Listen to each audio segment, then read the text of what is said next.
All right, here we go. Another episode of Hold My Banner. Travis Thomas here with the walking, talking, triple double producer extraordinaire.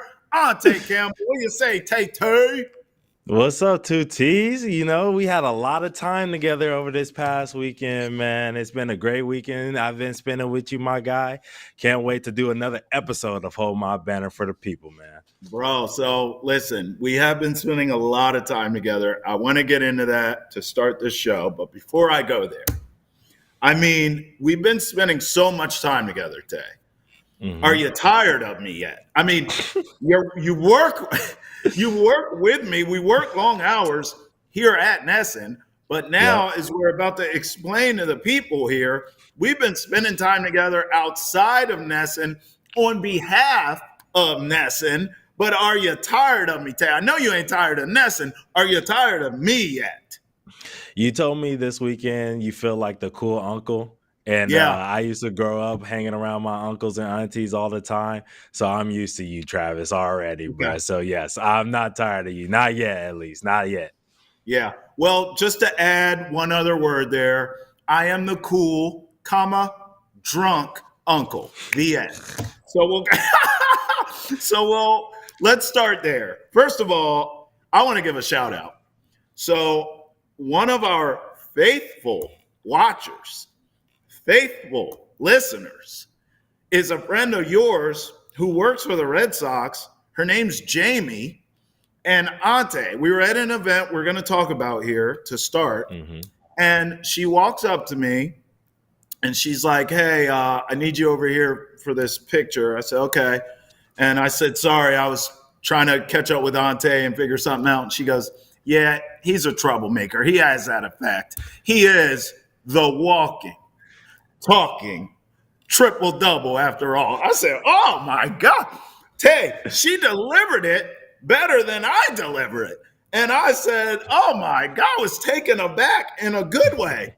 At that point, sometimes you meet people and they're like, "Yeah, yeah, I watch the show. Yeah." Which really Yeah. means they're in the bar, or maybe they saw a clip, or maybe they're scrolling through the channels and they see Yep. us, but they don't stop and really absorb it. Jamie, shout outs to you because I know you watch when you delivered my line better than me, the walking, talking triple double. But Tay, let's take a minute to not only big up Jamie, but to say why we were actually hanging out with Jamie too. Yeah, so we had an opportunity to honor Tim Wakefield by playing in his golf tournament. The Red Sox Foundation has a golf tournament that they put on every single year. And we got some tape that we want to show you guys that'll roll in the background as we keep talking about this. But Nesson sponsored this hole right here. But we got the opportunity to honor Wake. Man, I just have to tell you, Travis, I think I told you this story before, but I got to tell the people, man, Tim was such a nice guy, man. Like I only had a handful of experiences with him last year before, he parted with us, but he was just amazing, man. Every single time I got a chance to sit down with him, he was the nicest person in the room. He didn't care who you are or where you were from. He treated you like he was your family no matter what. I remember we had an opportunity to, work with him, and we were in Fenway, and they were like, "Hey, we're gonna go and take Tim to do this thing or whatever." And we take him, we finish up, and he's like, "Hey, you guys hungry?" And we're all like, "No," and especially me. I'm like, I'm nobody, you know what I mean? I'm not supposed to be here with this guy. And he's like, "No, you're coming. Like, come have dinner with us." And he paid for it all. And the funniest thing about it is, we were like, "Hey, like, we'll pay," and he's like, "No." And I found out that his birthday was like 2 days earlier. And so it was so crazy, even on his birthday, he was still such a nice guy and didn't want anybody to do anything for him, but he wanted to take care of everybody else, man. So such a great honor that we got the chance to, hit the golf club around in his honor and wear those pins for him as well. Man, that's so well said. And, I'm going to put you on Front Street here if you don't mind, because we're showing the tape, the video of, the foursome, like the crew that we had that Hmm. we were golfing with there. And at one point, I don't remember what hole it was. I do remember it was towards the end. And you had told me that story privately. And I just was like, listen, bro, like we're here today honoring Tim Wakefield. You should tell this story to our crew. And you did. And we all had a really cool moment. And those guys started sharing Tim Wakefield memories of just, obviously watching him as a player. None of them had met him like you did. I also did not have the privilege to meet Tim Wakefield before his untimely demise. However, I was a fan of his from the outside looking in. Before I even came here to this market, man, that swing is ugly. I was a fan of him as a player for years, obviously, during all the Red Sox success. And then when I got here, although I didn't meet him, everyone was kind of telling me stories about him and how cool he was. Obviously, his work with Nesson and all that. So everybody loved Tim Wakefield, and I couldn't wait to meet him. And then, unfortunately, I never got the chance to do it. So being at this event, Ante, was very personal for me in a sense of never having a chance to meet him, but being a part of this event. Man, it was a way that I felt like I could honor him in my own way. Like even though I didn't meet him and get a chance to spend time with him like you did, and I didn't have those personal stories to share, it was really cool to just be a part of this event. I took a big picture with everyone there. I didn't meet his daughter, but I saw her, and it was just like I felt like part of the family, and so it was an honor to be there for Wake, and I hope I get to go for years to come too. That's the other thing you and I talked about too. Is man, I hope we can come back to this, year in and year out for many moons, man, because it was really cool to be a part of. Yeah, I'm sure you're going to be back. Hopefully next year, you and I have a little bit better golf skills because as people saw, we were struggling a little bit with our swings and definitely putting. We both missed, we missed the pin, missed the hole by about this much, but, putting such a hard game. But I wanted to ask you about this really quickly. Did you see this video of Deuce actually golfing this Oh weekend as wow! well, Travis? No, all right, let's Deuce see was, this because he's better than we are. Look at that. yeah. Look at that swing, man. What is he, like 6, 7 years old, man? Yeah, It's crazy how great of a swing he has already. there's no excuse for us, bro. Like, I mean, neither one of us. We talked about this at the tournament where, Ante and I. Listen, neither one of us grew up playing this game at all, and so the most golf I played at this age, deuce and older, was like putt, like miniature golf. You know what I mean? Right. And then I think when I got to like teenage years, some of my buddies played. And so I go to the driving range with them, but I was really just drinking beer. And then even like going out on the golf course with my friends, I would just drink beer. I would not really, I wouldn't try to play. Like I might hit up a shot or two. And then so, leading up to this event, Ante's like, you got to play. Like he's trying to talk me. He's trying to gas me up. He's like, Trav, like you have to play. And I was like, look, I know enough to not embarrass myself, but I'm not good. And Ante, I feel like was the same level of like he was nowhere near embarrassing himself, but he ain't good. But here's the difference between us, though. I noticed, and it doesn't shock me because you're a Division I athlete. Is as the day went on, I drank more, and I could care less. Like my game went to crap fast. You dialed in. Like the competitive juices turned on and you locked in and you got better as the day went on. So, kudos to you. Like I think if you put more time in golf, you're going to be nasty. Here's the other thing that happened.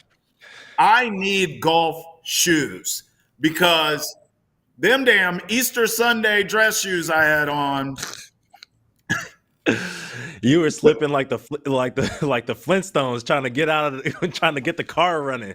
That's how them legs was turning. yeah. We Yo. remember. Yeah. Yeah. Those shoes right there had Travis slipping and sliding. You know what I mean? He had the Tiger fist pump on this one, but woo, you look like Bro. Fred Flintstone out there, man. Yabba dabba Bro, doo. bro, it had rained. It was raining. Like I was playing golf on a slip and slide, and it was not going well for me. But all right, so man, RIP to Tim Wakefield, man. And Yeah. it was amazing to be a part of that. All right, now let's also talk about how we continued to spend time together. So Yeah.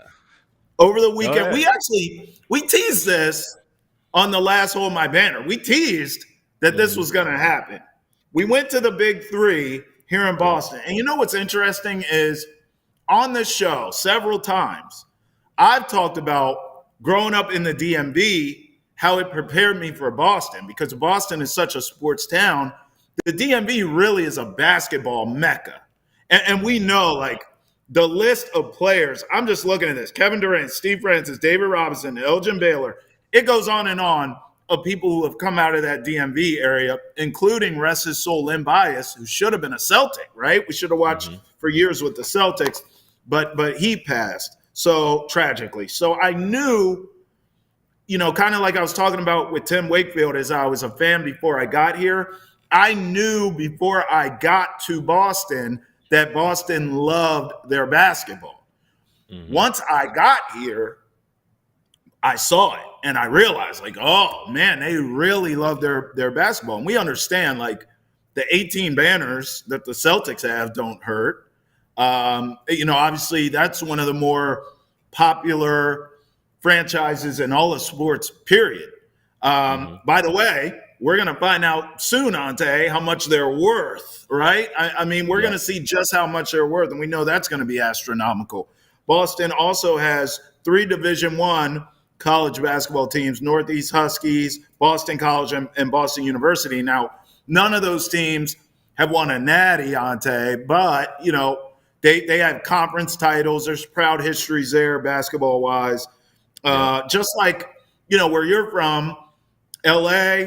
Same with me in the DMV. When you drive around the city and you see like outdoor courts, there's somebody getting run in, and Hmm. so Boston's like that. So I really loved the opportunity to go to the Big Three at TD Garden because this is such a basketball mecca. Like in my mind, I was like, I don't know what the turnout's going to be. Man, you and I got down there early, and there were people literally lined up waiting to get into TD Garden. We were waiting on someone, and we were like, man, Hmm. if they show up now, they're going to have to wait because they weren't letting people in. But it was a long line for it, and the crowd there was fantastic. Even you, bro, like I have so much respect for where you're from a Hmm. basketball standpoint. I mean, obviously, everybody knows the Lakers' success, but people forget how dominant UCLA was back in the day. And Fact. hoopers, yourself included, real hoopers come out of LA, bro, all timers. So it was cool for me to like be there with you as a true hooper, see you in your element. I've never seen you happier. And I know you love Ness and you're happy every day. But I've Yeah. never seen quite the glow that you had just being around. You knew everybody there. Like, bro, you're a true hooper. And so I just want to give Boston some props before we even talk about the event. Yeah, man. Like you said, being there was a lot of fun, man. Just being around my people. You know what I mean? I Yeah, go in there and I know we all had the same common goal, which is to watch hoop and enjoy hoop. You know what I right. mean? And Boston's a great city to do that, like you said. The fans were in those games, especially that championship game. We can show the footage from our weekend as we continue to talk about this, but man, like the crowd was into it, bro. And we're looking Yeah, at the celebrity game right here. We got a couple yep. people running in. There's the professor right there running in. You know what I mean? There's Michael Blackson doing the gritty. You know what I mean? With his funny self. And so yeah, man, the crowd was in it. There was every game pretty much was close besides the celebrity game. The All-Star game finished on a game winner. The game Yep, winner that we had in the championship game as well. And yep. people were booing, people were cheering, People were, you Mhm. know what I mean, trying to make people miss at the free throw line. They had their favorite teams, their favorite players, their favorite Mhm. celebrities. People were locked in. You know, you see these kids in the background, they're all excited. They're, you know what I mean, jumping up and down. It was such a great event, and Boston is a great place to have a championship of any kind. That's why I'm glad Banner 18 came here to Boston, and obviously the Big Three championship game here in Boston as well, man. But yeah. Yeah, yeah. And also, what I learned, which is really what I already knew, was just how much game these older players still have. Right? Like, Hmm. I mean, just watching Corey Brewer and Mike Beasley and just all these dudes, man. Like, who you and I quite literally grew up watching. Now still compete. They're still in great shape. They still just have game, bro. And it's just Yeah. it's a really cool thing. I really respect. And you and I were talking about this on the way to Big Three, in the ride down to TD Garden. But we were like, I don't know if Ice Cube gets enough props for sort of like taking legit ownership of things. Like he just figured, hey, these guys still have game. Let me provide a platform for them or a league for them to continue to play the game they love, continue to show their God given abilities and traits. And I just think Hmm. that's so cool. Like he's done this all on his own. And I think it's really great. And I don't know. Is this going to be around forever? I have no idea. I don't know if it's successful as a business model or anything. But I tell you what, after being in the building, it is damn entertaining. There is no one, not a hater alive, that can sit there and say that Big Three is not entertaining. It really is. You even see the coaches, Gary Payton, Clyde the Glide Drexler. How about you and Hmm. I? We're shooting all the game and we're showing you guys the crowd and the cool cutaway shots for B-roll, but don't get it twisted. I mean, Ante and I were literally sitting behind a legend in Hmm. Dr. J. In fact, Ante saved Hold My Banner. He saved your host, Travis Thomas, from being thrown out of TD Garden. We were sitting behind Dr. J, Yeah. and we have a camera, we have a microphone, ain't nothing but basketball, hardwood, and opportunity. And I said to Ante, thank God I said something without just acting. I said to Hmm. Ante, I said, you know what, man? I think we should interview Dr. J right here. And Ante said, no. Ante said, stop, no, and don't. Because he's here with his family having a good time. Nobody's running. There were a couple people that ran up and took pictures with him. But Dr. Hmm. J, after the picture, was like, all right, go on now. So Tay was like, nah, don't do it, man. It's not appropriate. And thank God, because we definitely would have got kicked out of there, Tay. So good call on your part. Yeah, definitely. It was definitely cool to be behind a legend like Dr. J. It was just a great event as a whole, like you said. Just being able to be there around basketball royalty was Yeah. just an amazing thing, and everything that Cube touches, is turns into Yeah. gold. You know what I mean? So I think just like his success with movies, his success with his businesses, Big Three is going to be another success story for Ice Cube, and just being there definitely gives you a different appreciation for how athletic these dudes still are. You know what I mean? And how fun of a league it is and how much they really care about the fan experience. All right, now that's the big three. We did not go to this one together. You went Hmm. the day before we went to the big three and told me about the little three and how Yeah. that, helps young players out. So tell me about that. And I know you have a story you want to tell too. Yeah, so I went to the Young Three, which is a basketball clinic that the Big Three puts on in every single city that they stop in before they play the games on the weekend. And man, when I tell you it's such a great basketball clinic that it's important because it gives kids the opportunity who may or may not have played basketball before, but it's an early touch point where they get an opportunity to be around professional basketball players who can teach them, the nuances of the game. It's only for a couple of hours, but they get that experience, and then they get to take that and use that and learn and grow from that every single day after that. And it's something that they'll always remember and cherish. And whenever you're making an early memory of anything, a sport, a friend, a family member, you want it to be positive. And the Big Three with the Young Three always do a great job of doing that. I got an opportunity to meet up with somebody that I used to play in the same AAU club for. We both played for Compton Magic growing up. He was a couple years older than me, but Isaiah Austin, he's a former Baylor basketball player, co-captain of the Enemies in the Big Three. I got a chance to interview him, so I want you guys to take a listen to it. Hey, what's up, everybody? It's Ante Campbell. I'm here with Isaiah Austin, player from the Big Three with the Enemies, co-captain as well. How you doing, Austin? Isaiah? I'm doing all right, my dog. Good to see you, man. Yes, sir. Yes, sir. Bro, so I wanted to ask you from Fresno, of course. 559. Yes, sir. Yep. Quincy Pondexter, huge player there. Jalen Green, huge player there. Lopez Twins there. What is it like to be from Fresno, and why does it breed so many great athletes?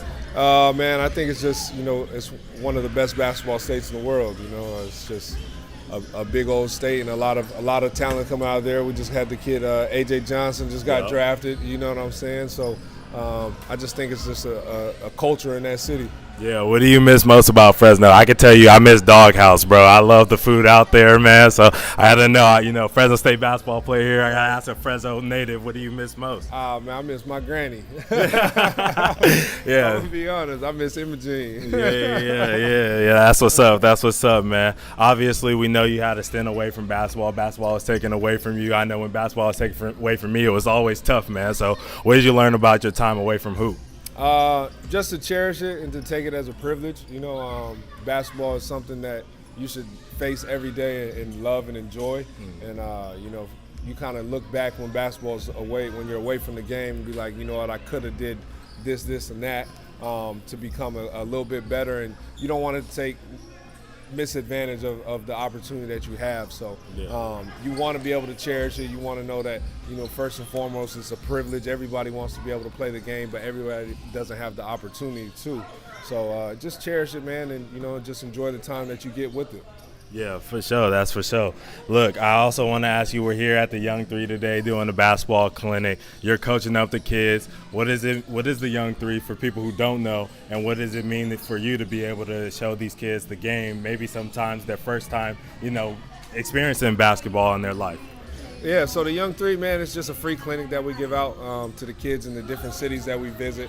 It's just an opportunity for us as Big Three basketball players to give back to the game what it's given to us. It's given us a platform. It's given us an opportunity to make money. It's given us an opportunity to create a fan base. And a lot of these kids, some of these kids are coming from underprivileged areas, and they're not given the opportunity on a day in and day out basis to be able to go out here and play in an organized clinic like this. So it gives them the opportunity to see what basketball can be like when they get an opportunity to play in an organized clinic, and it just brings the love back to them. I feel like that's the most important thing that we're trying to relay to these kids, is just love the game and have fun with the game and enjoy the game and let the game work for you. Yeah. And then you obviously talked about you being a Big Three basketball player, bro. Big Three has been growing every single summer. I want to know, why should people watch the Big Three and continue to support you guys? Man, it's the #1 league in 3-on-3 league in the world. We should have been in the Olympics. They should have chose 3 of us to play in the Olympics. Just to be honest, we got former NBA guys. We got guys who play at the highest level. And it's just an exciting game, man. And you guys get to see former NBA guys come in here like Michael Beasley, Jeff Teague was on this year, you had Big Moose. A lot of guys that played in the league, that actually had critical minutes for their teams in the league, get to play in this, and it's competitive. It's different than any other league in the world. Cube, he allows us to trash talk. He allows us to get the fans and the crowd involved. And I think that's what's different with the Big Three than these other leagues, is that we're more intimate. Like, we want to engage our fan base as much as possible. Yeah. I got one more for you, since you talked about that. If you could make your own team for the Olympics, obviously including yourself, What other 3 guys would you add to your team for the Olympic basketball team, man? Me, Michael Beasley, Jordan Crawford. That's really That's all you need? You need a defender who can also shoot and stretch the court, who can put the ball down on the floor. Yep. You need guys who can create their own shot. And you need guys who can guard multiple positions. So I would say those 3. For sure. Well, I appreciate your time, my brother. Thank you. Good luck with everything. Tune into the Big 3. Support the Young 3. Thanks for watching. I think that's cool, having you two's connection. You also showed me a lot of players that you had connections with while we were there. So being connected like you are, man, is so valuable to hold my banner. So on behalf of all of us, we appreciate you, man. Yeah, man. Isaiah Austin has a great story. If you've never heard of the guy before, you gotta check it out. He was basically medically discharged from the NBA. He was going to get drafted out of Baylor after he was going to go to the league, and the NBA said he wasn't healthy to do it because he had Marfan disease, and he ended up having basketball taken away from him for 2 years, and then he's been climbing his way back, man. So check him out. Check out that story, man. And, what a great opportunity it was to be a part of the Big 3 this whole entire weekend.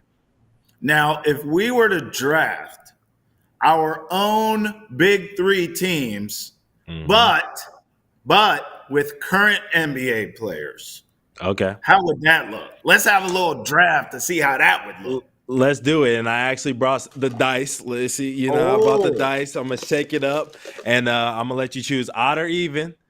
And whatever it lands on, gets the first pick. All right, what you got? Odds or even, Travis? 7. Give me odds. Odds. All right, here we go. 7. So I don't cheat. I'm gonna roll it right on 6. Oh, 6. All right. Go ahead. 6. I'll take the first pick. Which is actually not as easy as you would think it would be. But yes, it is. I'm gonna take the best player in the world. This guy should have won MVP in the Olympics if his team would have actually won gold, but they didn't. They won bronze. He's a system. He wins on every single level of basketball that he ever played on.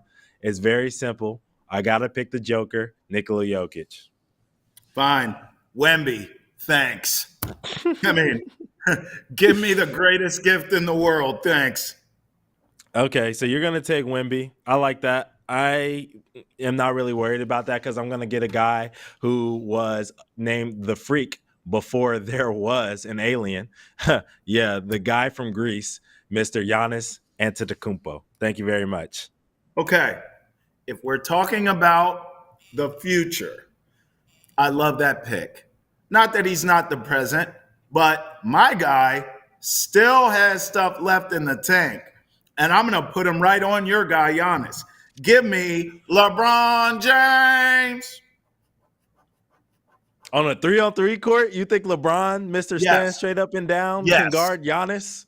Yes. Yeah, I don't know about that one. You can have Bron. He's a good pick. Not doing anything with Giannis. He probably should have came off your bench with your 2 bitch picks that you got. LeBron James is not coming off of a bench. Show some respect. All right. So I have 2 guys who are really good passers who facilitate extremely well. One guy who's extremely athletic, another guy who has an extremely high IQ. So I got to go get the greatest shooter of all time to match up with that. Give me Wardell Stephen Curry. Thank you very much. Why'd you have to do that, man? Yep. That's who I wanted, man. I know. All right. Look, I feel like I have to counterpunch that, but I'll figure that out later. I just need ballers. Give me Kevin Durant. KD, I like that. Yep. I like that. All right, now we're going bench. Yep, we're to the bench. On 3-on-3, it's extremely important to have guys that can guard all positions, guys who are athletic, can cover a lot of space on the floor. And with that, I got to go take a guy who did a lot of that for Team USA, covering up for guys when they weren't playing good defense, getting blocks, getting rebounds. We know he can shoot it on all 3 levels, bang with the bigs, dribble with the guards a little bit. I need Anthony Davis. Oh, I like that play, dog. All right. All right, coming off my bench. I mean, really, everything you named, I agree with what you need.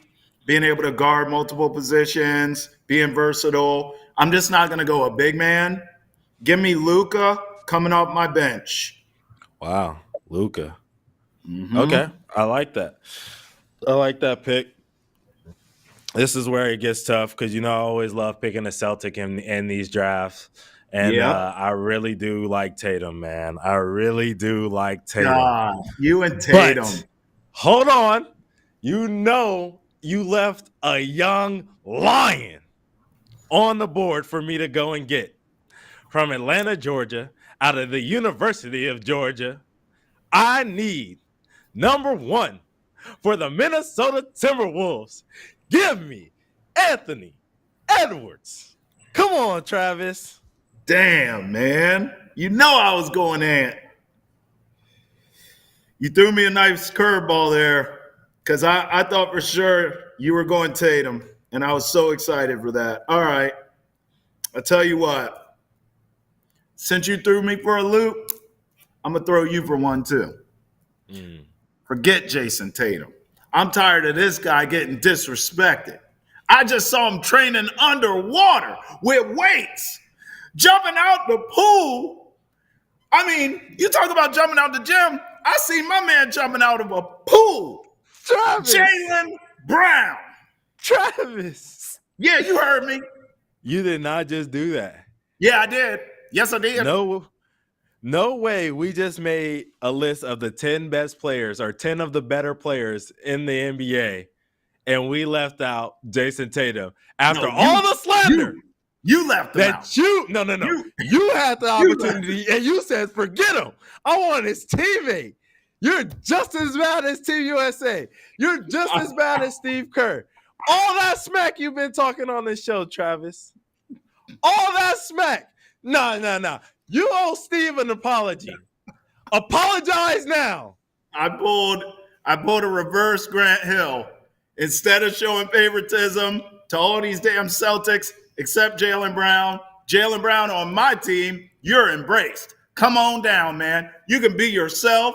You don't even have to like Nike. I don't care. Do whatever you want, Jaylen Brown. Just come play on my team. Who you got coaching your boys? Shame on you, man. For the coach, I need a guy who's going to go in there and be absolutely hilarious. You know what I'm saying?